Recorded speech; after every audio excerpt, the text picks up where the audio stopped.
നമസ്കാരം. രാജ്യത്ത് ഇന്ധനവിലയെ ചുറ്റിപ്പറ്റി ആശങ്കയും ആശയക്കുഴപ്പവും കൂടുകയാണ്. കോട്ടക് റിപ്പോർട്ട് പ്രകാരം നിയമസഭാ തെരഞ്ഞെടുപ്പുകൾക്ക് ശേഷം പെട്രോൾ ഡീസൽ വിലയിൽ ലിറ്ററിന് 25 മുതൽ 28 രൂപ വരെ വർധന ഉണ്ടാകാമെന്ന മുന്നറിയിപ്പ് ഉയർന്നിരിക്കുകയാണ്. അന്താരാഷ്ട്ര ക്രൂഡ് ഓയിൽ വില ഉയർന്ന നിലയിൽ തുടരുന്നതും പശ്ചിമേഷ്യയിലെ സംഘർഷങ്ങളും ഈ ആശങ്കകൾക്ക് പിന്നിലാണ്. അതേസമയം കേന്ദ്ര പെട്രോളിയം മന്ത്രാലയം ഈ റിപ്പോർട്ടുകൾ പാടെ തള്ളിയിട്ടുണ്ട്. ഇന്ധനവില വർധനയെക്കുറിച്ച് യാതൊരു ചർച്ചയും നിലവിലില്ലെന്ന് വ്യക്തമാക്കിയിട്ടുമുണ്ട്. അപ്പോൾ യാഥാർത്ഥ്യം എന്താണ്? തിരഞ്ഞെടുപ്പിന് ശേഷം ഇന്ധനവില ഉയരുമോ ഇല്ലയോ? കൂടുതൽ വിവരങ്ങളിലേക്ക് കടക്കാം. എല്ലാ പ്രേക്ഷകർക്കും ഒരു മണി വാർത്തയിലേക്ക് സ്വാഗതം.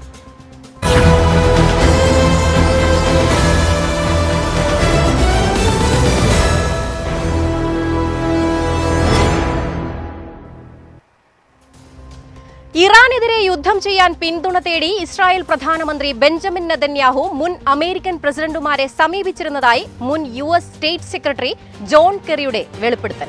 നെതന്യാഹു മുന്നോട്ടുവെച്ച ഇറാൻ യുദ്ധ പദ്ധതി George W. Bush, Barack Obama, Joe Biden എന്നിവർ നിരസിച്ചെന്നാണ് ജോൺ കെറി പറഞ്ഞത്. എന്നാൽ കടുത്ത ആഭ്യന്തര എതിർപ്പുകൾക്കിടയിലും ഡൊണാൾഡ് ട്രംപ് ഈ പദ്ധതി അംഗീകരിച്ചെന്നും ജോൺ കെറി വെളിപ്പെടുത്തി.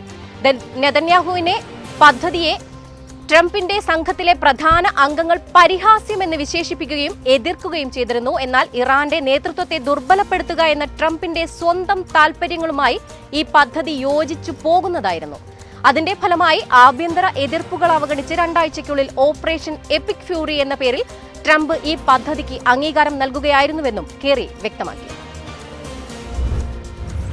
രാജ്യത്തെ ഇന്ധനവില വർദ്ധിക്കാൻ സാധ്യതയെന്ന റിപ്പോർട്ട്. നിയമസഭാ തെരഞ്ഞെടുപ്പുകൾ ഏപ്രിൽ 29 അവസാനിക്കുന്നതോടെ പെട്രോൾ ഡീസൽ വില വർദ്ധിപ്പിച്ചേക്കുമെന്നാണ് കോട്ടക് റിപ്പോർട്ട്. ലിറ്ററിന് 25 രൂപ മുതൽ 28 രൂപ വരെ വർധനവുണ്ടായേക്കാമെന്നാണ് റിപ്പോർട്ട് സൂചിപ്പിക്കുന്നത്. ആഗോള വിപണിയിലെ വർധനവിന് ആനുപാതികമായ മാറ്റം രാജ്യത്തെ ചില്ലറ വിൽപ്പനയിൽ ഇല്ലെന്ന് പൊതുമേഖലാ എണ്ണ കമ്പനികൾ നേരത്തെ വ്യക്തമാക്കിയിരുന്നു. ഇത് പ്രതിമാസം ഏകദേശം 27,000 കോടിയുടെ നഷ്ടമുണ്ടാക്കുന്നുവെന്നും എണ്ണ കമ്പനികൾ വ്യക്തമാക്കിയിരുന്നു. ഈ സാഹചര്യത്തിലാണ് എണ്ണവില വർദ്ധിച്ചേക്കുമെന്ന കോട്ടക് റിപ്പോർട്ട് പുറത്തു വന്നിരിക്കുന്നത്. അതേസമയം ഈ റിപ്പോർട്ട് കേന്ദ്ര പെട്രോളിയം മന്ത്രാലയം തള്ളിയിരിക്കുകയാണ്. വില വർദ്ധിപ്പിക്കാനുള്ള യാതൊരു നിർദ്ദേശവും നിലവിൽ സർക്കാരിന്റെ പരിഗണനയിലില്ലെന്ന് മന്ത്രാലയം വ്യക്തമാക്കി. ഇന്ത്യയുടെ സ്വകാര്യ മേഖല അതിവേഗം വികസിക്കുന്നതായി PMI സൂചിക. മാർച്ചിലെ 57 നിന്ന് April HSBC flash India composite PMI സൂചിക 58.3 ഉയർന്നതായി S&P ഗ്ലോബൽ സമാഹരിച്ച ഡാറ്റ വ്യക്തമാക്കുകയാണ്. പശ്ചിമേഷ്യൻ സംഘർഷവുമായി ബന്ധപ്പെട്ട തടസ്സങ്ങൾ കാരണം മാർച്ചിൽ വളർച്ച മന്ദഗതിയിലായതിനു ശേഷം ബിസിനസ് പ്രവർത്തനങ്ങളിൽ കുത്തനെയുള്ള വികാസം ദീർഘകാല ശരാശരിയേക്കാൾ വളരെ മുകളിലായി തുടരുന്നതിന്റെ സൂചനയാണ് ഏറ്റവും പുതിയ കണക്കുകൾ നൽകുന്നത്. മാർച്ചിലെ 53.9 നിന്ന് ഫ്ലാഷ് മാനുഫാക്ചറിംഗ് PMI 55.9 സേവന പ്രവർത്തനങ്ങളും വേഗത്തിലായിട്ടുണ്ട്. 50 മുകളിലുള്ള PMI വികാസത്തെ സൂചിപ്പിക്കുന്നു. അമേരിക്കയുടെ നാവികസേനാ മേധാവി സ്ഥാനത്ത് നിന്ന് ജോൺ ഫീലൻ രാജിവെച്ചു. ഇറാനുമായുള്ള യുദ്ധം എങ്ങുമെത്താതെ നിൽക്കുമ്പോഴാണ് ജോൺ ഫീലന്റെ അപ്രതീക്ഷിത രാജി. വൈറ്റ് ഹൌസിൽ ട്രംപ് ഭരണകൂടത്തിൽ ഇറാൻ യുദ്ധവുമായി ബന്ധപ്പെട്ട അഭിപ്രായ ഭിന്നത ശക്തമായതാണ് രാജിക്ക് കാരണമെന്നാണ് വിലയിരുത്തൽ. ഇന്നലെയാണ് ജോൺ ഫീലൻ സ്ഥാനമൊഴിയുന്നതായി പെന്റഗൺ പ്രഖ്യാപിച്ചത്. രാജിക്ക് വ്യക്തമായ കാരണങ്ങൾ ഔദ്യോഗികമായി വെളിപ്പെടുത്തിയിട്ടില്ല.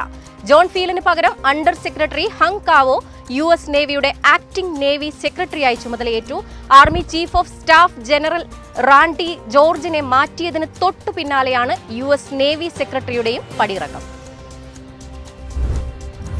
ഇറാൻ യുദ്ധം ജെറ്റ് ഇന്ധന ചെലവ് ഇരട്ടിയാക്കിയതോടെ ലുഫ്താൻസ 20,000 വിമാന സർവീസുകൾ വെട്ടിക്കുറച്ചു. ഫെബ്രുവരി അവസാനം പശ്ചിമേഷ്യയിൽ യുദ്ധം ആരംഭിച്ചതിന് ശേഷം ജെറ്റ് ഇന്ധനത്തിന്റെ വില ഇരട്ടിയായി. അടുത്ത 6 മാസത്തിനുള്ളിൽ 20,000 ഹ്രസ്വ ദൂര വിമാന സർവീസുകൾ വെട്ടിക്കുറയ്ക്കുമെന്ന് ജർമ്മൻ എയർലൈൻ ലുഫ്താൻസ അറിയിച്ചു. ഫെബ്രുവരി അവസാനം പശ്ചിമേഷ്യൻ യുദ്ധം ആരംഭിച്ചതിന് ശേഷം ജെറ്റ് ഇന്ധനത്തിന്റെ വില ഇരട്ടിയായി. ഉൽപാദനവും ഗതാഗതവും പതിവായി തടസ്സപ്പെടുന്നുണ്ട്. വിമാന കമ്പനികൾ ഇന്ധനവിലയിലെ ഏറ്റക്കുറച്ചിലുകൾക്ക് ഇരയാകുന്നുണ്ട്. മറ്റു വിമാന കമ്പനികളും ലുഫ്താൻസയുടെ പാത പിന്തുടരുമോ എന്നാണ് വിപണി സംശയിക്കുന്നത്. SASCI പദ്ധതി പ്രകാരം സംസ്ഥാന മൂലധന ചെലവ് GDPയുടെ 2.7% ഉയർന്നതായി റിപ്പോർട്ട്. മൂലധന ചെലവുകൾക്കായി കേന്ദ്ര വായ്പയുടെ വിനിയോഗം വിവിധ സംസ്ഥാനങ്ങളിൽ വ്യത്യസ്തമാണ്. മധ്യപ്രദേശ്, മഹാരാഷ്ട്ര തുടങ്ങിയ ചില സംസ്ഥാനങ്ങൾ ശക്തമായ വിനിയോഗ നിരക്ക് കാണിക്കുന്നു. അതേസമയം കേരളം, തെലങ്കാന പോലുള്ളവ പിന്നിലാണ്. സാമ്പത്തിക പരിമിതികളും ഘടനാപരമായ ഏറ്റക്കുറച്ചിലുകളുമാണ് ഈ വ്യത്യാസത്തിന് കാരണം. മൂലധന നിക്ഷേപത്തിനായുള്ള സംസ്ഥാനങ്ങൾക്കുള്ള പദ്ധതി 2021-22 GDP-യുടെ 2.2% നിന്ന് 2024-25 2.7% ഉയർത്തി. എന്നാൽ 2022-23 മുതൽ സംസ്ഥാനതല വിനിയോഗത്തിലെ വ്യത്യാസം വർദ്ധിച്ചതിനാൽ നേട്ടങ്ങൾ കുറഞ്ഞതായി State Bank of India Ecowrap report പറയുന്നു. കൽപ്പാക്കം ആണവോർജ്ജ നിലയത്തിന്റെ ചെയർമാനും മാനേജിംഗ് ഡയറക്ടറുമായി മലയാളിയായ PS സുരേഷ് ബാബു ചുമതലയേറ്റു. തൃശൂർ സ്വദേശിയാണ് അദ്ദേഹം. ആണവോർജ്ജ വകുപ്പിലെ ശാസ്ത്രജ്ഞനാണ്. Nuclear power corporation of India ലിമിറ്റഡിന്റെ ഡയറക്ടർ കൂടിയാണ് അദ്ദേഹം.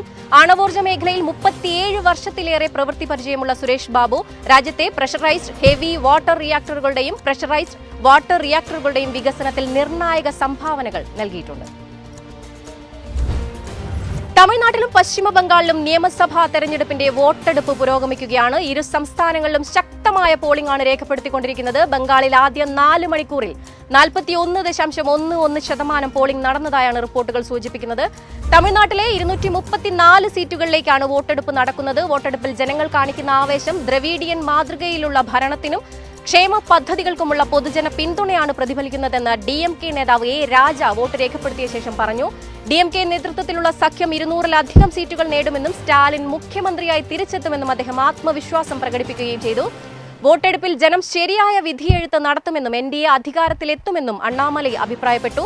അതേസമയം ബംഗാളിൽ ചിലയിടങ്ങളിൽ വോട്ടെടുപ്പിനിടെ അക്രമ സംഭവങ്ങൾ റിപ്പോർട്ട് ചെയ്തിട്ടുണ്ട്. മുർഷിദാബാദ് ജില്ലയിലെ നൌഡയിൽ ബോംബേറുണ്ടായി. ഇതേ തുടർന്ന് നിരവധി പേർക്ക് പരിക്കേറ്റതായാണ് റിപ്പോർട്ടുകൾ. വിഷയത്തിൽ കേന്ദ്ര തെരഞ്ഞെടുപ്പ് കമ്മീഷൻ ജില്ലാ കളക്ടറോട് റിപ്പോർട്ട് തേടിയിട്ടുണ്ട്. വോട്ടിംഗ് മെഷീനിലെ ക്രമക്കേട് ആരോപണത്തെ തുടർന്ന് ഏതാനും പോളിംഗ് ബൂത്തുകളിൽ വോട്ടെടുപ്പ് വൈകുകയും ചെയ്തു. പശ്ചിമബംഗാളിൽ ആകെയുള്ള 294 സീറ്റിൽ 152 മണ്ഡലങ്ങളിലാണ് ആദ്യഘട്ടത്തിൽ വോട്ടെടുപ്പ് നടക്കുന്നത്. ഏപ്രിൽ 29-നാണ് ബംഗാളിൽ രണ്ടാം ഘട്ട വോട്ടെടുപ്പ്.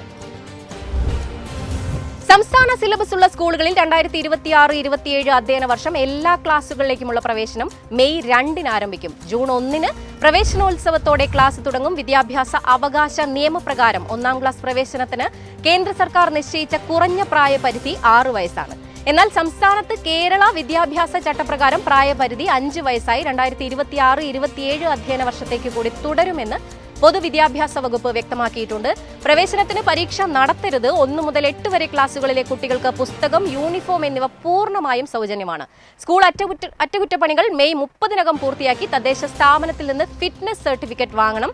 പഠന പിന്തുണ പരിപാടിയിൽ കുട്ടികൾ ഉൾപ്പെടെയുള്ള പ്രൊമോഷൻ ലിസ്റ്റ് മെയ് 2-ന് പ്രസിദ്ധീകരിക്കണമെന്നും പൊതുവിദ്യാഭ്യാസ വകുപ്പ് വ്യക്തമാക്കിയിട്ടുണ്ട്. സംസ്ഥാനത്ത് ഇന്ന് സ്വർണ്ണവില കുറഞ്ഞിരിക്കുകയാണ്. പവന് 880 രൂപയും ഗ്രാമിന് 110 രൂപയുമാണ് ഇന്ന് കുറഞ്ഞത്. ഇതോടെ 1 പവൻ സ്വർണത്തിന് 1,12,600 രൂപയായി. 1 ഗ്രാം സ്വർണത്തിനാകട്ടെ 14,075 രൂപയാണ്. 18 ക്യാരറ്റ് സ്വർണം ഗ്രാമിന് 11,565 രൂപയും പവന് 92,520 രൂപയുമാണ് ഇന്നത്തെ വിപണി വില. വെള്ളി ഗ്രാമിന് 260 രൂപയിലാണ് വ്യാപാരം പുരോഗമിക്കുന്നത്. ഇതോടെ 1 മണി വാർത്ത സമാപിക്കുകയാണ്. ഇനി ഒരു ഇടവേളയ്ക്ക് ശേഷം മാർക്കറ്റ് അപ്ഡേറ്റ്സുമായി സഫ്വാൻ ചേരും. നമസ്കാരം.